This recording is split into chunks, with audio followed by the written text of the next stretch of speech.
and welcome to My Tiny Bottles, the project where I'm exploring my grandmother's legacy of miniature liquor bottles, one tiny bottle at a time. I'm your host, Tammy Coxon. Bottle number 25 is Seagram's Cherry Cola Schnapps. When I searched for that combination of words online, I found exactly one hit referencing a photograph. It's sitting in box 37 of the Seagram archive, located at the Hagley Museum in Delaware.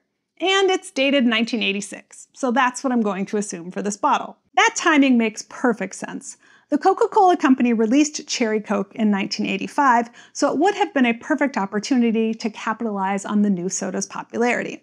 Cherry Coke was the first flavored Coke product, although of course in the days of soda fountains, cherry syrup was a common addition to cola. In 1982, Coke tested a variety of flavors at the World's Fair in Knoxville, Tennessee.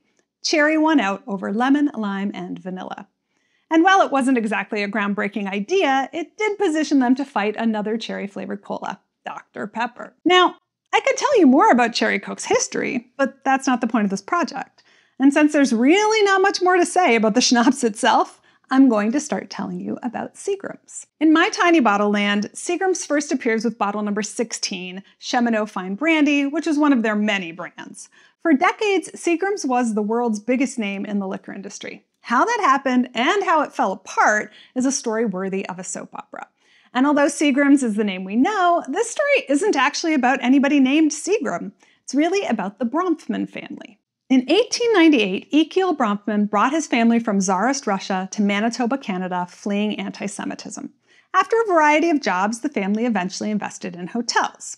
Now, as described by a family member later, hotel in this case was best thought of as a euphemism for a bar, a pool table, a kitchen, and a couple of rooms upstairs, with the businesses catering to the railway boom of the early 1900s. But it was a successful venture for them. Until 1915, that is, when Saskatchewan imposed prohibition, followed by Manitoba a year later. Yeah, Canada had a prohibition phase too, wasn't just a US thing, although Canada didn't enforce it with nearly as much zeal. Bar revenues and liquor sales had been key to the success of the family's hotels, so when that dried up, they had to figure out what to do next. And strangely enough, it was prohibition that led them to liquor. Prohibition in Canada was a hot mess, with different laws in different provinces at different times. The Bronfman family became experts at exploiting the loopholes, first purchasing a drug wholesale company, which allowed them to buy and sell so-called medicinal alcohol. One of the brothers, Sam, headed to still wet Quebec, where he set up a store to allow travelers to stock up before train trips to the dry provinces out west. Then they set up a mail-order business involving warehouses in Montreal and Saskatchewan, since interprovincial sales weren't prohibited.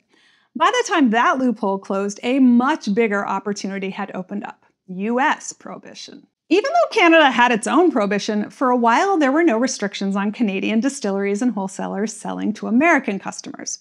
When the US government successfully pressured Canada to close that loophole, the Bronfmans started selling to a pair of French-owned islands off the coast of Newfoundland, since France had no such rule, and bootleggers operated freely from there. The Bronfmans have been called bootleggers by many, but they always insisted that they acted within the bounds of the law, and a 1933 court case against them was eventually thrown out. But business was definitely booming, and faced with shortages of alcohol to buy, they opened their first distillery in 1924 in Quebec. And then, just a few years later, they would purchase a Waterloo, Ontario distilling company called Seagram, and the next phase of the story would begin. But you'll have to wait for the next tiny bottle of Seagram's for that part. There's a lot of it in these boxes, so it won't be long. While you're waiting though, be sure to tune in next week when I'll be tasting this bottle. My guest is cocktail and spirits writer Camper English, and we'll also be tasting bottle number 24, Morandini Maraschino.